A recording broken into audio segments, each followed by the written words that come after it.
ज़रूरत की मदद तो सभी करते हैं और सभी ने की भी होगी। किसी ज़रूरत की मदद करना अच्छी बात है, लेकिन इस कहानी में जिस तरीके से मदद की है वो तरीका बहुत ही अच्छा है और दिल को छू ले ऐसा है।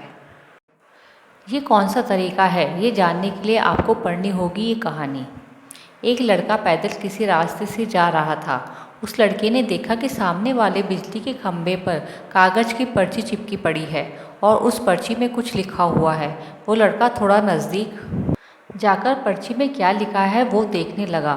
उस कागज़ की पर्ची में लिखा था, कल इस रास्ते में गुजरते वक्त मेरे 100 रुपये कहीं गिर गए थे। मैंने ढूंढने की बहुत कोशिश की लेकिन मुझे वो नहीं मिले। कृपया इस रास्ते पर कहीं भी किसी को भी अगर 100 रुपये मिले तो इस पते पर पहुंचा देना। पर्ची में उसका एड्रेस भी लिखा हुआ था। लड़के को ये पर्ची पढ़कर उस एड्रेस पे जाने का मन करने लगा। वो लड़का उस एड्रेस पे जाने के लिए आगे बढ़ने लगा। उस एड्रेस पे जाकर लड़के ने देखा कि वहाँ पर एक झोंपड़ी है। लड़के ने बाहर से आवाज़ लगाई तो उस झोंपड़ी में से एक वृद्ध औरत लाठी के सहारे बाहर आने लगी। लड़के को पता चल गया कि वो वृद्ध औरत सिर्फ अकेली ही इस झोंपड़ी में रहती है। वो लड़के ने उस वृद्ध औरत से कहा कि माँ जी, आपके 100 रुपये जो गिर गए थे वो मुझे मिले हैं, ये रहे आपके 100 रुपये। उस लड़के की बात सुनकर वो वृद्ध औरत रोने लगती है और कहती है कि बेटा, अब तक करीब 15-20 लोग मुझे 100 रुपये देकर जा चुके हैं। बेटा, मुझे ठीक से दिखाई भी नहीं देता है और मुझे पढ़ना लिखना भी नहीं आता है। पता नहीं किसने मेरी ऐसी हालत देखकर मेरी मदद करने के लिए ऐसा किया है।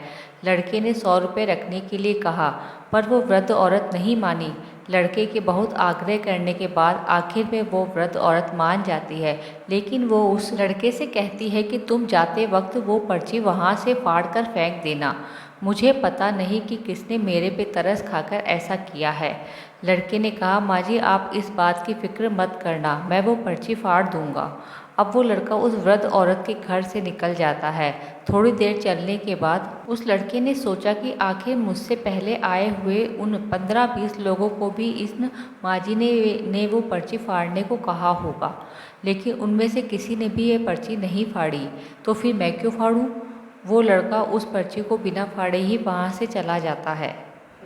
उस लड़के के मन में उस व्यक्ति के लिए बहुत ही आदर और सम्मान था जिसने ये तरीका ढूंढा था और इस ज़रूरतमंद वृद्ध औरत की मदद की थी।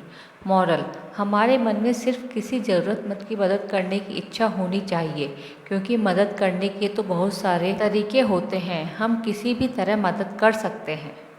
हेलो दोस्तों, अगर आपको हमारी स्टोरी अच्छी लगी हो तो अपने दोस्तों के साथ भी शेयर कीजिए और कमेंट में ज़रूर बताइए कि कैसी लगी हमारी स्टोरी।